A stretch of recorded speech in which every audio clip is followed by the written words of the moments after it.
ஆன்மீக அன்பர்கள் அனைவருக்கும் வணக்கம். நாம் நம்மளுடைய சேனலில் தொடர்ந்து நிறைய சுவாரஸ்யமான ஆன்மீகம் சார்ந்த தகவல்களை தாங்க பார்த்துட்டு வந்துட்டு இருக்கோம். அந்த வரிசையில் இப்போ நம்ம என்ன பார்த்து தெரிஞ்சுக்க போகிறோம் அப்படின்னா, ஏப்ரல் மாதத்தினுடைய இறுதி நாட்களை கிட்டத்தட்ட நம்ம நெருங்கிட்டோம். ஸோ இந்த இறுதிக்குள்ளே இந்த ஒரு விஷயமானது கண்டிப்பாக நடந்தே தீரும்.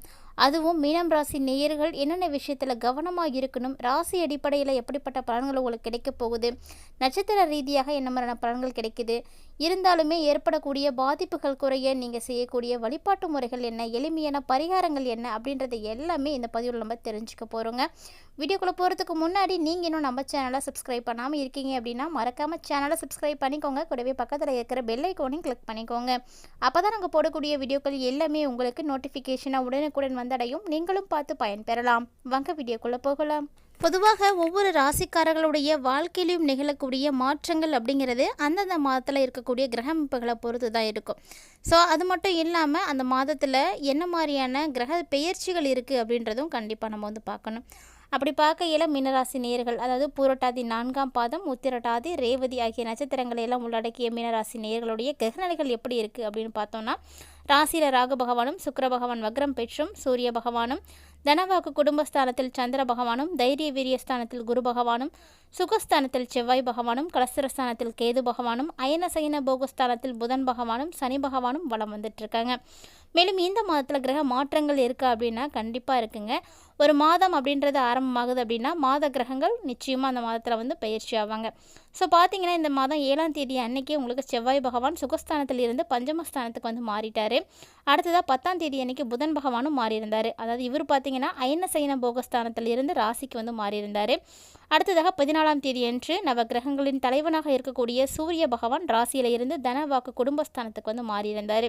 அடுத்தபடியாக பார்த்தீங்கன்னா 26ஆம் தேதி அன்னைக்கு ராகு பகவான் ராசியிலிருந்து அயனசைன போகஸ்தானத்துக்கு மாறுறாருங்க. அதே போல் கேது பகவான் கலஸ்திரஸ்தானத்திலிருந்து ரணருணு ரோகஸ்தானத்துக்கு மாறுறாரு. 30ஆம் தேதி அன்னைக்கு புதன் பகவான் ராசியில் இருந்து தனவாக்கு குடும்பஸ்தானத்துக்கு மாறுறாரு. ஸோ இதுதான் இந்த மாதத்தில் இருக்கக்கூடிய கிரக அமைப்புகள், கிரக பெயர்ச்சிகள். இதன் அடிப்படையில் என்ன மாதிரியான பலன்களை மீனராசி நேயர்கள் அடைய போகிறாங்க அப்படின்றதான் நம்ம தொடர்ந்து பார்க்க இருக்கோம். எப்போதுமே பிறர் செய்ய முடியாத சவாலான விஷயங்கள் இருக்கும் பார்த்தீங்களா, அந்த விஷயங்களை தேர்வு செய்து அதை எப்படியாவது செய்து அந்த காரியத்தில் நம்ம சாதிக்கணும் அப்படின்ற திறமையும் வல்லவர்களும் காணப்படக்கூடியவர்கள் அப்படின்னா அது மீனராசி நேயர்களாக தான் இருப்பாங்க. இவங்க எல்லாருக்கிட்டையுமே கலகலப்பாக பழகுவாங்க. கலகலப்பாக பழகினாலுமே கூட என்ன காரியத்தில் நம்ம கண்ணும் கருத்துமாக இருக்கிறோமோ அதில் கரராக இருப்பாங்கங்க. ஸோ காரியத்தில் கரராக இருக்கக்கூடியவங்கள்லாம் இவங்க தான். ஸோ எல்லாருக்கிட்டையும் நல்லா பேசுகிறாங்க அப்படின்றதுக்காக இவங்களை ஜட்ஜ் பண்ணவே முடியாது. ஸோ அப்படிப்பட்ட உங்களுக்கு இந்த காலகட்டங்கள் எப்படி இருக்குது அப்படின்னு பார்த்தீங்கன்னா, உங்களுடைய சொல்லால் நல்ல ஒரு மகத்துவம் கிடைக்க போகுதுங்க. அதே போல் தான் உங்களுடைய செயலால் புகழ், கீர்த்தி எல்லாம் ஏற்படும். வீடு, மனை, வாகனம் இது போன்ற விஷயங்களில் மாற்றங்கள் செய்யணும் அப்படின்னு நினைக்கிறீங்கன்னா, ஒருவேளை இல்லை அந்த பணிகள் எதுவும் செய்யணும் அப்படின்னு ஆசைப்பட்றீங்கன்னா அந்த இடத்த என்ன மாதிரியான விஷயங்கள் செய்ய போகிறீங்க அப்படின்றத முன்பின் யோசித்து செய்யுங்க. தந்தை வழி சார்ந்த பங்காளி உறவு முறை அப்படின்ற அமைப்பில் வரக்கூடியவங்களுக்கெல்லாம் உங்களுக்கு ஒரு சில நிர்பந்தங்களை தருவாங்க. அதனால் பெரிய அளவில் அவங்களோட எந்த விதமான ஈடுபாடும் எடுத்துக்க வேண்டாம். கவனமோடு இருங்க. இப்படி இருந்தீங்கன்னா மட்டும்தான் எதிர்வரக்கூடிய சிரமங்களை உங்களால் தவிர்க்க முடியும். உத்தியோகத்தில் இருக்கக்கூடியவர்களுக்கு பெற்றோர்களின் மூலமாக வேலை கிடைக்கிறதுக்கு சான்ஸ் இருக்குங்க.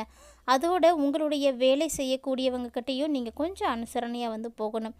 வீணாக எந்த ஒரு பிரச்சனைகளையும் எடுத்துக்காதீங்க. அது உங்களுக்கு மனக்குழப்பங்களை எல்லாம் ஏற்படுத்தி கொடுத்துடும். கிட்டத்தட்ட பார்த்தீங்கன்னா நீங்கள் செய்யக்கூடிய செயல்பாடுகள் எப்படி இருக்கோ அதை பொறுத்து தான் உங்களுக்கு பிரதிபலன்களும் கிடைக்க இருக்குது. உத்தியோகத்தில் சிறந்து விளங்கணும் அப்படின்னு நினைக்கிறீங்க அப்படின்னா கண்டிப்பாக பொறுமை அவசியமானது. வியாபாரிகளுக்கு செய்து வரக்கூடிய தொழில் அனைத்துமே சிறப்பான பலன்களை ஏற்படுத்தி கொடுக்குங்க. இப்போ கிடையாது, கடந்த காலத்தை விட இந்த டைமில் கூடுதலான லாபம் அப்படின்றது உங்களுக்கு கிடைக்க இருக்குது. ஸோ அதுக்காக நீங்கள் கூடுதலான லாபம் கிடைக்கிது அப்படின்றதுக்காக தொழிலை விரிவுபடுத்துவதற்கு உண்டான விஷயங்களை எல்லாம் இப்போ நீங்கள் செய்யணும்னு நினச்சிங்கன்னா தாராளமாக செய்யலாம். முன்னாடி இருந்ததை விட இப்போ நல்ல பெட்டராகவே ஃபீல் பண்ணுவீங்க. தொழில் சம்மந்தமாக ஒரு சிலருக்கெல்லாம் வெளியூர், வெளிநாடு போயிட்டு வரதுக்கான சான்ஸ்லாம் கூட ஏற்படும். குறிப்பாக மீனராசியுடைய பெண்கள் இந்த காலகட்டங்களில் உங்களுடைய உடல் ஆரோக்கியத்தில் ரொம்ப ரொம்ப அக்கறை எடுத்துக்கோங்க. கணவரை விட்டு பிரிந்து இருக்கக்கூடியவங்கள்லாம் இப்போ கணவரோடு மீண்டும் சேர்ந்து வாழக்கூடிய அமைப்புகள்லாம் இருக்குங்க. அதாவது உங்களுடைய கணவருக்கு உங்களால் நல்ல ஒரு அனுகூலமானது வந்து கிடைக்கும். குழந்தை இல்லாமல் இருக்கக்கூடிய மீனராசி நேயர்களுக்கு குழந்தை பாக்கியமும் வந்து கிடைக்குங்க. அதோடு நீங்கள் கொடுத்த வாக்கை கண்டிப்பாக காப்பாற்றுவதற்குரிய வாய்ப்புகளும் உங்களுக்கு வந்து கிடைக்கும். இது மட்டும் இல்லாமல் கலைத்துறையில் இருக்கக்கூடியவர்களுக்கு எல்லாருக்குமே உங்களுடைய முழு திறமைகளை வந்து காட்டினீங்க அப்படின்னா மட்டும்தான் வாய்ப்புகள் அப்படின்றது அதிகமாகவே கிடைக்கும். ஸோ அடிக்கடி வெளியூர் பயணங்கள் போயிட்டு வரக்கூடியவர்களுக்கு நல்ல ஒரு அமைப்புகளும் இருக்கும். ஒரே நேரத்தில் பலவிதமான வாய்ப்புகளானது உங்களுக்கு வரப்போகுதுங்க. ஸோ தகுந்த ஆலோசனைகளை எல்லாம் நீங்கள் வச்சுக்கிட்டீங்க அப்படின்னா நல்ல ஒரு முடிவுகளை எடுக்கிறதுக்கு உதவியாக இருக்கும்.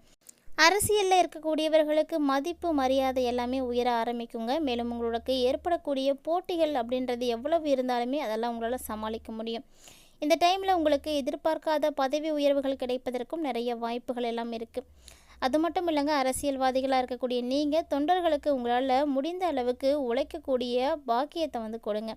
எந்த ஒரு சவாலாக இருந்தாலுமே தைரியம் மற்றும் தன்னம்பிக்கையோடு வந்து சமாளிக்கக்கூடிய திறமை இருக்கிறதுனால கண்டிப்பாக அவங்களுக்கு உங்களுடைய உதவிகளை வந்து செய்யுங்க. மாணவர்களை பொறுத்த வரைக்கும் நல்ல ஒரு படிப்பில் கவனம் அப்படின்றது இருக்கணும். படிப்பில் வந்து கவனம் சிதறாமல் வந்து பார்த்துக்கிட்டிங்க அப்படின்னா மட்டும்தான் நிறைய விஷயங்கள் உங்களால் சாதிக்க முடியும். ஏன்னா இந்த டைமில் படிப்பில் இடையூறுகள் அப்படின்றது அடிக்கடி வரத்தான் செய்யும். இருந்தாலுமே கூட நீங்கள் தான் வந்து கவனமாக இருக்கும். கெட்டவர்களுடைய பழக்க வழக்கங்கள் இருக்குது அப்படின்னா அதை முற்றிலுமாக வந்து விட்டொழித்திடுங்க. படிப்பில் சிறந்த நிலையை அடையிறதுக்கு இந்த மாதிரியான விஷயங்களை எல்லாம் இந்த காலகட்டங்களில் நீங்கள் கண்டிப்பாக வந்து பயன்படுத்தணும். இது வரைக்கும் நம்ம ராசியின் அடிப்படையில் கிடைக்கக்கூடிய பலன்கள் மீனராசி நேயர்களுக்கு எப்படி இருக்குது அப்படின்றத பார்த்துருப்போம். அடுத்ததாக நட்சத்திர ரீதியாகவும் பார்த்துடலாம். புரட்டாதி 4ஆம் பாதத்தை உடைய மீனராசி நேயர்களுக்கு இந்த மாதம் உடல்நிலையில் நல்ல ஒரு முன்னேற்றமானது இருக்குங்க. பொருளாதாரத்தில் நிறைய தட்டுப்பாடுகள் அப்படின்றது வராது. ஆனாலுமே கூட கொஞ்சம் கவனமாக இருக்கணும். கடன் பாக்கிகளும் வந்து அடைய போகுது.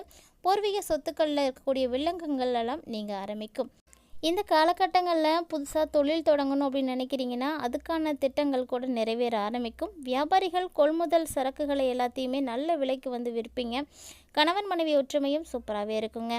உத்திரட்டாதி நட்சத்திரத்தை உடைய மீனராசி நேயர்களுக்கு இந்த காலகட்டங்களில் விரும்பிய ஆடை ஆபரணங்களை எல்லாம் வாங்கி மகிழ்ச்சி அடையக்கூடிய ஒரு நேரம். பெற்றோர்கள் வகையில் கூட ஒரு சிலருக்கு மருத்துவ செலவுகள் அப்படின்றது வந்து குறைய ஆரம்பிக்கும்.